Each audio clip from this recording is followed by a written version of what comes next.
रहती हैं बहनें, मैं सबके साथ हूँ, मैं उधर भी जाती हूँ।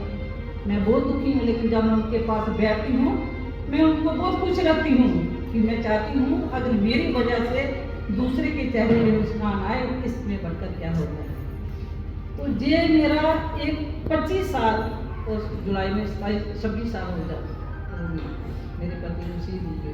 लेकिन मैंने बहुत छोटी सी स्टोरी सुनाई है, लेकिन जब हम एक एक दिन गिने ना, मुझे लगता है कि हम आग के अंगारों पे चले। इस समाज में इतना जल्दी बाहर निकलना नहीं, लेकिन हम अगर हिम्मत करें हम हर एक चीज़ का सामना कर सकते हैं। मैं धन्यवाद करती हूँ मैडम मिसेज सचदेवा का, जिन्होंने मुझे आज इस मंच पे मुझे बोलने का मौका दिया।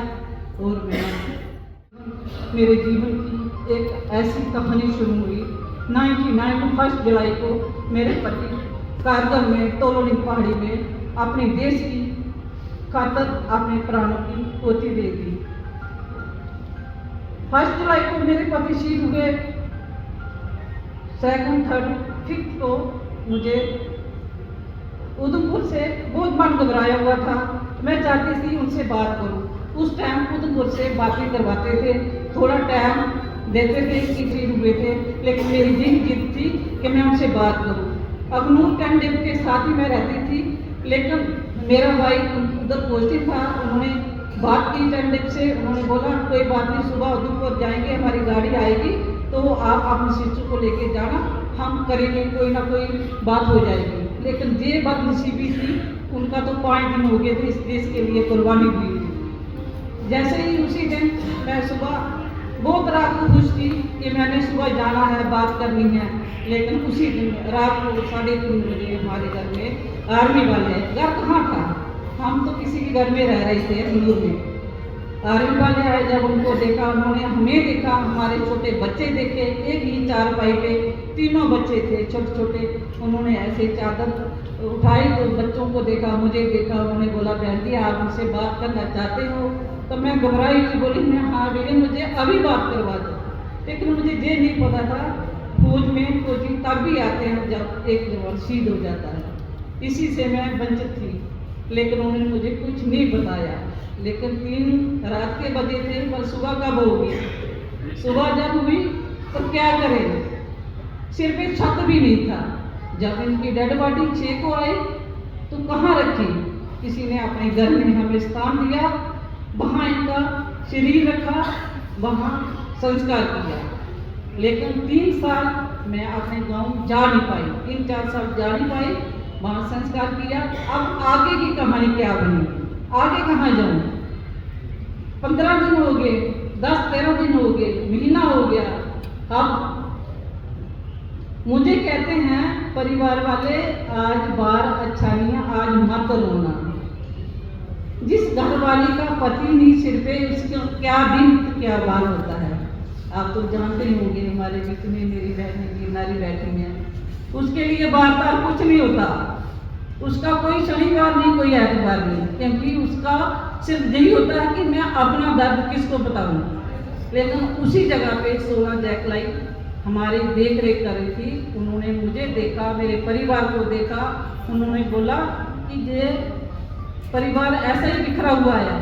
उन्होंने मेरे फादर इन लॉ को बैठाया, मेरे परिवार को बैठाया, क्या करना है?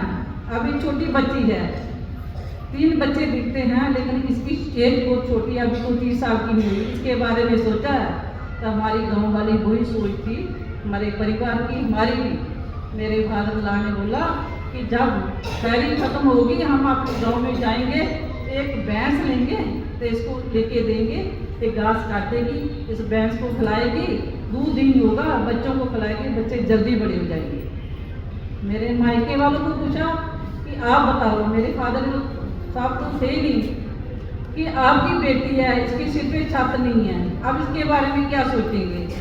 उन्होंने बोला कि इनके 4 भाई हैं तो 3 तो थे, इनके फादर इन लॉ हैं, अगर ये इनके सिर पे हाथ रखेंगे, इधर छोटा मोटा घर बना के देंगे तो हम इधर ही इनकी परवरिश करेंगे।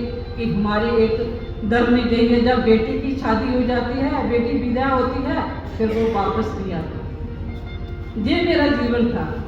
लेकिन मैं हमेशा तहे दिल से शुक्रगुजार करती हूँ अपनी आर्मी का। इन्होंने मेरा कंधे से कंधा मिला के मेरा साथ दिया।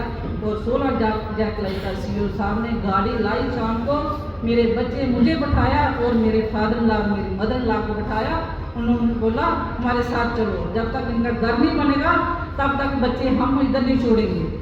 मुझे 16 जैकलाई में जब उधर लेके गए और छोटा बेटा 3 साल का था, 3 साल का था, वो डिप्रेशन में चला गया। जब वो आर्मी वालों ने देखा, उन्होंने बोला मेरे पापा को भी मम्मा जी ले गई हैं, आपको भी ले जाएंगे, हम नहीं इधर रहेंगे।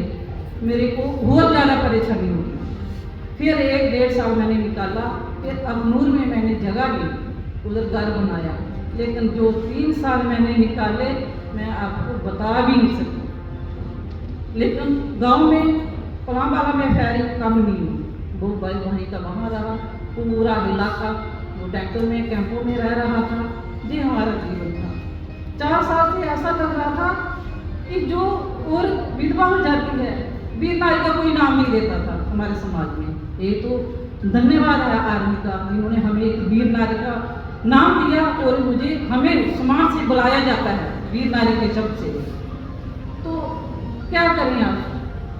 फिर हमारा घर बना।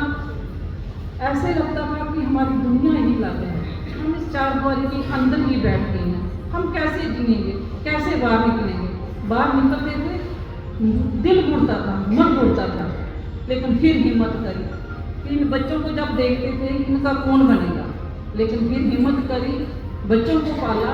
तब तक हमें एक बिजनेस जैसे पेट्रोल पंप अलॉटमेंट हुआ।